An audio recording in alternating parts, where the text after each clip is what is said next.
We are at a biological flashpoint. Right now, especially if you're over the age of 40, a silent crisis of cellular decay is underway inside your body. It's driven by a profound evolutionary mismatch. Today, in this explainer, we're looking at the stark reality of human aging through the lens of our ancestral diet. It's a complex series of physiological events that dictates whether your cells thrive as you age or if they simply rust. 14 days. That's it. That is exactly how long it takes to fundamentally alter human immune function. We're not talking about years, not decades, just 14 days to begin tearing down your body's internal defense systems. Let's look at the data. A recent trial by Radboud University and KCC-MC University tracked 77 healthy Tanzanian men. When these individuals were switched for just 2 weeks to a Western diet, the researchers observed a massive spike in inflammatory proteins. Not only that, they saw a sharply reduced immune effectiveness against infections. This is the rapid, real-time consequence of a dietary swap. So what does this nutritional shift actually look like on the ground? We are talking about taking the Chaga people's indigenous foods from the foothills of Mount Kilimanjaro, things like finger millet porridge, taro, and machicha, and swapping them out for processed Western staples, sausages, white bread, French fries. And look, this isn't just some theory. Peer-reviewed analysis in the Journal of Animal and Plant Sciences meticulously documents the verified nutritional profiles of these specific foods. We aren't just guessing about their value here. We have the absolute, verified data establishing our investigative baseline. Section 1. Our evolutionary nutritional blueprint and 50,000 years of genetic stagnation. You see, for 50,000 years, ever since behaviorally modern humans emerged in East Africa, our genome has hardly changed. Our genetic blueprint expects a very specific fuel mix, roughly 35% fats, 35% carbohydrates, and 30% protein. And notice that protein intake. It was roughly 3 grams per kilogram per day. That absolutely dwarfs our modern recommendations, acting as a massive structural support for early human biology. We remain genetically adapted for this exact fuel, making the modern chronic disease epidemic a systemic evolutionary mismatch. Here's an analytical detail that totally shatters modern dietary assumptions. 480 milligrams per day. That was their high daily cholesterol intake, mostly from consuming all edible components of wild game. Yet, their serum cholesterol levels remain surprisingly low, just 3.2 millimoles per liter. Why? Well, because dietary cholesterol alone is not the isolated villain we often make it out to be. The really crucial discrepancy actually lies in polyunsaturated fats. The ancestral ratio of omega-6 to omega-3 fats was 2 to 1. Today, the modern Western ratio is 10 to 1. This severe modern discrepancy is literally a primary structural driver of systemic inflammation. Now, our ancestors also consumed what's called a base-yielding diet.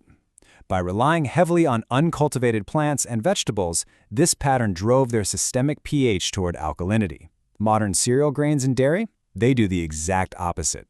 They are acid-yielding, which forces the body to initiate corrective metabolic measures, like depleting skeletal calcium just to maintain balance. And then look at the massive structural deficit in dietary fiber. An ancestral hunter-gatherer consumed greater than 100 grams of fiber per day. Modern guidelines suggest a mere 25 to 38 grams. Think about that gap. This structural deficit directly starves the human gut microbiome, completely shutting down our primary internal defense mechanism. Section 2. Decoding indigenous supergreens, the biochemical breakdown.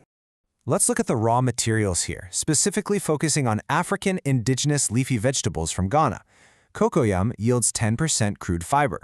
Waterleaf provides over 28 milligrams of iron.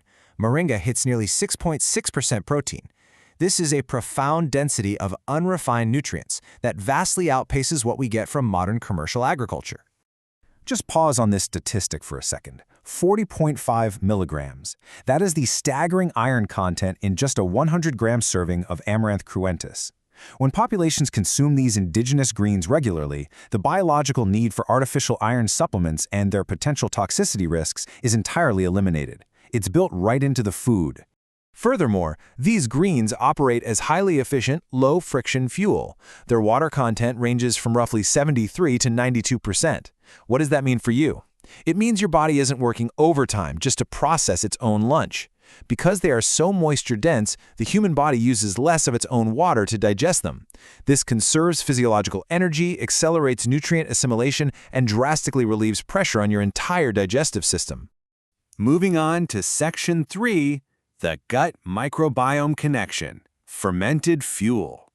Consider mbeje. This is a traditional Tanzanian fermented banana drink consumed daily by indigenous populations. Fermentation, it isn't just some preservation method. It's an ancient technology that introduces powerful, beneficial lactic acid bacteria directly into the human gut.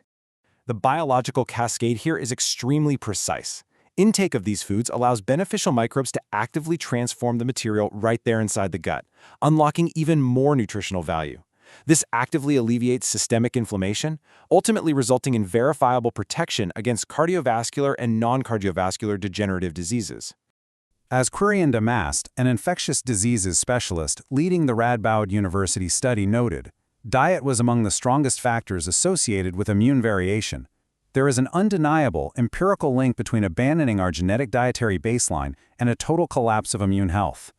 Let's track the chronology of this decay. At baseline, on a traditional plant-based diet, inflammation remains low. By day 14 of the Western diet intervention, inflammatory proteins violently spike. But the real systemic consequence? That shows up at day 42. 4 weeks after the intervention ended, the metabolic damage persisted. Even short-term exposure leaves a lasting inflammatory footprint.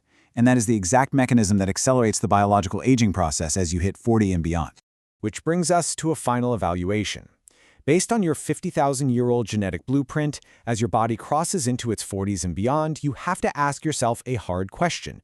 Is your daily diet fueling your cellular engine, or is it actively rusting it? The science is clear, the choice is yours.